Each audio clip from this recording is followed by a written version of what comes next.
Iwasan natin to para sa noodles. Ito yung pang toppings ko sa noodle soup namin. Yung Chinese pechay. Chinese cabbage pala kaya. Chinese cabbage or kaya Baguio pechay. Yung malaki na pinakita ko dyan sa ano. Matagal ko na ito naugasan. Ito yung pinakalas na ano. Pinakalas ko ng tubig na panghugas. Nababad ko na. Pinabad ko na ito siguro 5 minutes. So, dalawang klaseng itong ano, pechay. Cabbage. Yung isa, yung parang lettuce. Pag sa Saudi, lettuce yung isa. Hindi ko na naipakita guys. Ito yung lettuce. Ito naman yung cabbage na Chinese cabbage saka lettuce. Chinese cabbage saka lettuce. Yan. So, magbukas tayo pang toppings natin sa noodle soup. May upload din ako.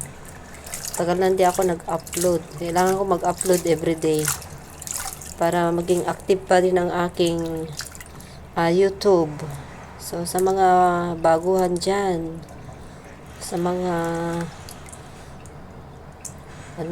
baguhan, paki-subscribe sa aking channel, Anjo's Kitchen po. Para updated po kayo lagi tuwing may i-upload ako at mapapanood nyo lagi itong ginagawa ko dito bilang OFW dito sa Hong Kong. Ito yung noodle soup. Lunch namin ni Amo. 2 lang kami kakain nito. Meron pang ibang itatapis ko yan, yung mushroom. Pero ito lang yung pinakita ko. Pakita ko sa inyo. Ito, itatapis ko pa ito yung mushroom, enoki mushroom. Tapos ito, coriander to sa Saudi, pero dito ako sa Hong Kong.